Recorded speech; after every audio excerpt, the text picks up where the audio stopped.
ರಾಜಕೀಯದ ಚದುರಂಗದಲ್ಲಿ number game ಎಷ್ಟು ಮುಖ್ಯ ಅನ್ನುವಂಥದ್ದು ವಿಜಯ್ ಅವರಿಗೆ ಬಹಳ ಚೆನ್ನಾಗಿ ಗೊತ್ತಾಗ್ತಾ ಇದೆ. ಸದ್ಯಕ್ಕೆ ವಿಜಯ್ಗೆ ಬೆಂಬಲ ನೀಡುವುದಕ್ಕೆ ಸಿಪಿಐಎಂ ಮುಸ್ಲಿಂ ಲೀಗ್ನ ಒಟ್ಟು 6 ಶಾಸಕರು ರೆಡಿ ಇದ್ದಾರೆ ಅಂತ ಹೇಳ್ತಾ ಇದ್ದಾರೆ. ಆದರೆ ಅವರನ್ನು ಕೂಡ ಡಿಎಂಕೆ ಕಟ್ಟಿ ಹಾಕಿದೆ. ಇನ್ನೊಂದು ಕಡೆ ವಿಜಯ್ ಪಕ್ಷದವರು ಅಣ್ಣಾ ಡಿಎಂಕೆಯ ಶಾಸಕರಿಗೂ ಕೂಡ ಗಾಳ ಹಾಕಿದ್ದಾರೆ ಅನ್ನುವಂತಹ ಮಾತಿದೆ. ಅಣ್ಣಾ ಡಿಎಂಕೆಯ 2/3 ಶಾಸಕರು ಟಿವಿಕೆಗೆ ಹೋಗ್ತಾರೆ ಅನ್ನೋದ್ರ ಬಗ್ಗೆ ತಮಿಳುನಾಡಿನಲ್ಲಿ ದೊಡ್ಡ ಮಟ್ಟದ ಚರ್ಚೆ ನಡೀತಾ ಇದೆ. ಇನ್ನೊಂದಷ್ಟು ಅಣ್ಣಾ ಡಿಎಂಕೆ ಶಾಸಕರು ಟಿವಿಕೆಗೆ ಬೆಂಬಲ ಸೂಚಿಸುವುದಕ್ಕೆ ರೆಡಿ ಇದ್ದು ಮೈತ್ರಿಯಿಂದ ಕಾಂಗ್ರೆಸ್ ಪಕ್ಷವನ್ನು ಹೊರಗಿಡುವಂತೆ ಷರತ್ತನ್ನು ಹಾಕಿದ್ದಾರೆ. ಹಾಗಾಗಿನೇ ಅಣ್ಣಾ ಡಿಎಂಕೆ ಶಾಸಕರು ರೆಸಾರ್ಟ್ ಸೇರಿಕೊಂಡಿದ್ದಾರೆ. 28ಕ್ಕೂ ಹೆಚ್ಚು ಅಣ್ಣಾ ಡಿಎಂಕೆ ಶಾಸಕರು ಪುದುಚೇರಿ ರೆಸಾರ್ಟ್ಗೆ ಶಿಫ್ಟ್ ಆಗಿದ್ದಾರೆ. ಮಾಜಿ ಮುಖ್ಯಮಂತ್ರಿ ಎಡಪ್ಪಾಡಿ ಪಳನಿಸ್ವಾಮಿ ಕೂಡ ಪಾಂಡಿಚೇರಿ ರೆಸಾರ್ಟ್ಗೆ ತೆರಳಿದ್ದು ನಾಳೆ ಅಲ್ಲಿ ಎಐಎಡಿಎಂಕೆಯ ನಿರ್ಧಾರವನ್ನು ಪ್ರಕಟಿಸುವುದಾಗಿ ಘೋಷಿಸಿದ್ದಾರೆ. ಡಿಎಂಕೆ ಮಿತ್ರ ಪಕ್ಷದ ಶಾಸಕರಿಗೆ ನಟ ವಿಜಯ್ ಗಾಳ ಹಾಕಿದ್ದಾರೆ. ಆದರೆ ನಿರ್ಗಮಿತ ಮುಖ್ಯಮಂತ್ರಿ ಎಂಕೆ ಸ್ಟಾಲಿನ್ ಡಿಎಂಕೆ ಮಿತ್ರ ಪಕ್ಷದ ಶಾಸಕರನ್ನೆಲ್ಲ ಕರೆಸಿ ಮಾತುಕತೆಯನ್ನು ನಡೆಸಿದ್ದಾರೆ.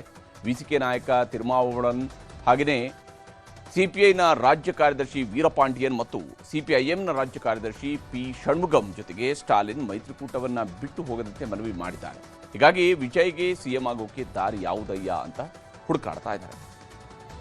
ನಿಜಕ್ಕೂ ವಿಜಯ್ ನಂಬರ್ ಗೇಮ್ ಅನ್ನ ಗೆಲ್ತಾರಾ? ಗವರ್ನರ್ ಸರ್ಕಾರ ರಚನೆಗೆ ಆಹ್ವಾನವನ್ನು ಕೊಡ್ತಾರಾ? ಅಣ್ಣಾ ಡಿಎಂಕೆ ಶಾಸಕರನ್ನ ಅವರ ಬೆಂಬಲವನ್ನು ಪಡ್ಕೊಳ್ಳೋದ್ರಲ್ಲಿ ಯಶಸ್ವಿ ಆಗ್ತಾರಾ? ಎಡಪಕ್ಷ ಶಾಸಕರು ಏನಾದರೂ ನಾಳೆ, ಯಾಕಂದರೆ ಅವರದ್ದು ಸಭೆ ನಾಳೆ ನಿಗದಿಯಾಗಿದೆ, ಅವರೇನಾದರೂ ಬೆಂಬಲವನ್ನು ಕೊಡ್ತಾರಾ? ಯಾರೂ ಬೆಂಬಲ ಕೊಡದೇ ಇದ್ದರೆ ವಿಜಯ್ ಅವರು ಯಾವ ಸ್ವರೂಪದಲ್ಲಿ ಮುಂದಿನ ಹೆಜ್ಜೆಯನ್ನು ಇಡ್ತಾರೆ? ಇಲ್ಲಿ ಒಂದಂತೂ ಸ್ಪಷ್ಟ, ವಿಜಯ್ ಅವರಿಗೆ ಪ್ರಮಾಣ ವಚನ ಬೋಧಿಸದೆ, ಅವರು ಸರ್ಕಾರ ರಚಿಸದೆ ಇಲ್ಲಿ ಅನೇಕ ಪ್ರಶ್ನೆಗಳಿಗೆ ಅಥವಾ ಅವರ ಬಹುಮತದ ಸರ್ಕಾರದ ರಚನೆಗೆ ಸಂಬಂಧಪಟ್ಟಂತೆ ಉತ್ತರ ಸಿಗೋದಕ್ಕೆ ಸಾಧ್ಯ ಇಲ್ಲ. ಏನೇ ಇದ್ರೂ ಕೂಡ ತಮಿಳುನಾಡು ವಿಧಾನಸಭೆಯಲ್ಲಿ ಇದಕ್ಕೆ ಅಂತಿಮವಾದಂಥ ಉತ್ತರ ಸಿಗುವಂಥದ್ದಿದೆ. ಈಗ ಮುಂದಿನ ಸುದ್ದಿ ಕಡೆಗೆ ಹೋಗೋಣ. ಪಶ್ಚಿಮ ಬಂಗಾಳದಲ್ಲಿ ಟಿಎಂಸಿ ಸರ್ಕಾರ ಈಗಾಗಲೇ ನೆಲಕಚ್ಚಿದೆ. ಬಿಜೆಪಿ ಆಡಳಿತಕ್ಕೆ ಬರ್ತಾ ಇದೆ ದೊಡ್ಡದಾದಂತಹ ಬೃಹತ್ತಾದಂತಹ ಬಹುಮತದೊಂದಿಗೆ. ಇದೇ ಹೊತ್ತಲ್ಲಿ ಬಂಗಾಳದಲ್ಲಿ ಬಾಂಬ್ಗಳು ಸ್ಫೋಟಗೊಂಡಿದೆ. ಅಷ್ಟೇ ಅಲ್ಲದೆ ಸುವೇಂದು ಅಧಿಕಾರಿ ಪ್ರತಿಪಕ್ಷ ನಾಯಕರಾಗಿ 5 ವರ್ಷದಿಂದ ಕೆಲಸ ಮಾಡಿದಂಥವರು, ಅವರ ಆಪ್ತ ಸಹಾಯಕರನ್ನ ಗುಂಡಿಟ್ಟು ಕೊಂದಿದ್ದಾರೆ. ಪಶ್ಚಿಮ ಬಂಗಾಳದಲ್ಲಿ ಗಲಾಟೆಗಳಾಗ್ತಾ ಇದ್ದಾವೆ, ಘರ್ಷಣೆಗಳಾಗ್ತಾ ಇದ್ದಾವೆ, ಲಾಠಿ ಚಾರ್ಜ್, ಪ್ರತಿಭಟನೆಗಳಿಗಂತೂ ಲೆಕ್ಕಕ್ಕೆ ಇಲ್ಲ ಅಂತ ಹೇಳಿ ಆಗಿದೆ. ನಿನ್ನೆ ರಾತ್ರಿ 10:15 ಸಮಯದಲ್ಲಿ ಸಿಎಂ ರೇಸ್ನಲ್ಲಿರುವಂತಹ ಸುವೇಂದು ಅಧಿಕಾರಿ ಆಪ್ತ ಸಹಾಯಕರನ್ನ ಗುಂಡಿಟ್ಟು ಕೊಲೆ ಮಾಡಲಾಗಿದೆ. ಉತ್ತರ 24 ಪರಗಣ ಜಿಲ್ಲೆಯ ಮಧ್ಯಮ ಗ್ರಾಮದಲ್ಲಿ ಚಂದ್ರನಾಥ್ ರಥ್ ಅವರನ್ನ ಕೊಂದು ಹಾಕಿದ್ದಾರೆ. ಕೋಲ್ಕತ್ತಾದಿಂದ ಮನೆಗೆ ಸ್ಕಾರ್ಪಿಯೋ ಕಾರ್ನಲ್ಲಿ ಹೋಗ್ತಾ ಇದ್ದಾಗ ದುಷ್ಕರ್ಮಿಗಳು ಅವರ ಕಾರನ್ನು ಅಡ್ಡಗಟ್ಟಿ 6 ಸುತ್ತು ಗುಂಡು ಹಾರಿಸಿದ್ದಾರೆ. ಸುವೇಂದು ಆಪ್ತ ಚಂದ್ರನಾಥ್ ಅವರ ಎದೆಗೆ ಹೊಟ್ಟೆಗೆ 5 ಗುಂಡುಗಳು ಬಿದ್ದು ಪ್ರಾಣವನ್ನು ಕಳ್ಕೊಂಡಿದ್ದಾರೆ. ಸುವೇಂದು ಅಧಿಕಾರಿ ಅವರ ಆಪ್ತರನ್ನೇ ಶೂಟ್ ಮಾಡಿ ಸಾಯಿಸಿದ ಸುದ್ದಿ ರಾತ್ರಿಯೇ ಕಾಡ್ಗಿಚ್ಚಿನಂತೆ ಹರಡಿಕೊಳ್ತು. ಬಿಜೆಪಿ ಕಾರ್ಯಕರ್ತರೆಲ್ಲ ಬೀದಿಗಿಳಿದರು, ಆಸ್ಪತ್ರೆ ಮುಂದೆ ಜಮಾಯಿಸಿದ್ರು, ಟಿಎಂಸಿ ಅವರ ಕೈವಾಡ ಅಂತ ಪ್ರತಿಭಟನೆಯನ್ನು ಮಾಡಿದರು. ರಾತ್ರಿಯೇ ಸುವೇಂದು ಅಧಿಕಾರಿ ಆಸ್ಪತ್ರೆಗೆ ಬಂದರು. ಕಾರ್ಯಕರ್ತರನ್ನೆಲ್ಲ ಸಮಾಧಾನ ಮಾಡಿ ತನಿಖೆಗೆ ಸಹಕಾರ ಕೊಡೋಣ ಅಂತ ಹೇಳಿ ಸುಮ್ಮನಿರಿಸುವಂತಹ ಪ್ರಯತ್ನವನ್ನು ಸುವೇಂದು ಅಧಿಕಾರಿಯವರು ಮಾಡಿದರು. ಪಶ್ಚಿಮ ಬಂಗಾಳ ಪೊಲೀಸರು ಚಂದ್ರನಾಥ್ ರಥ್ ಅವರ ಹತ್ಯೆಯ ತನಿಖೆಯನ್ನು ತೀವ್ರಗೊಳಿಸಿದ್ದಾರೆ. ಚಂದ್ರನಾಥ್ ಮೃತದೇಹದ ಪೋಸ್ಟ್ ಮಾರ್ಟಮ್ ಆಗಿದ್ದು 5 ಬುಲೆಟ್ಗಳು ಸಿಕ್ಕಿವೆ. ಚಂದ್ರನಾಥ್ ಶವವನ್ನು ಕುಟುಂಬಸ್ಥರಿಗೆ ಹಸ್ತಾಂತರ ಮಾಡಲಾಗಿದೆ. ಗುಂಡು ಹಾರಿಸಿರ್ತಕ್ಕಂತಹ ಸ್ಥಳದಲ್ಲಿ ಎಫ್ಎಸ್ಎಲ್ ತಂಡ ಪರಿಶೀಲನೆಯನ್ನು ಮಾಡಿದೆ. ಹತ್ಯೆಯ ಬಳಿಕ ಆರೋಪಿಗಳು ಪರಾರಿಯಾಗುವುದಕ್ಕೆ ಬಳಸಿದ್ದಂತಹ ಕಾರನ್ನು ಸೀಸ್ ಮಾಡಲಾಗಿದ್ದು ತನಿಖೆಯನ್ನು ಚುರುಕುಗೊಳಿಸಿದ್ದಾರೆ. ಸುವೇಂದು ಅಧಿಕಾರಿ ಆಪ್ತನ ಹತ್ಯೆಗೆ ಟಿಎಂಸಿಯವರದ್ದೇ ಮುಖ್ಯ ಪಾತ್ರ ಇದೆ ಅನ್ನುವಂತಹ ಆರೋಪ ಬಿಜೆಪಿಯವರು ಮಾಡ್ತಾ ಇದ್ದಾರೆ.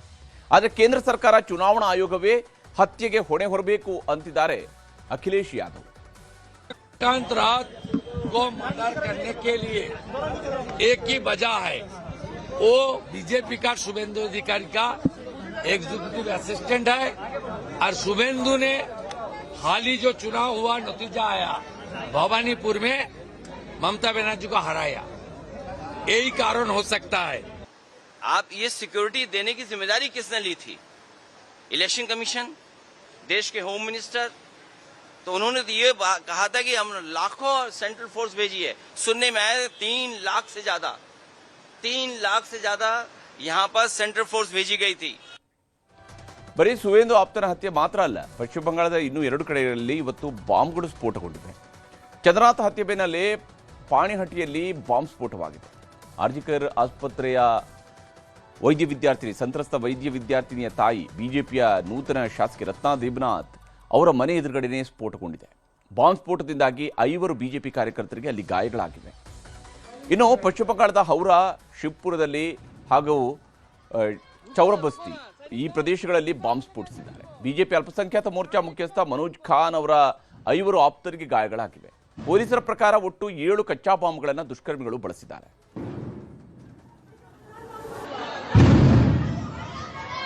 रुको ना सर, इनका अब्बू कहाँ लेके गए सर, इनको कहाँ लेके गए सर, इनको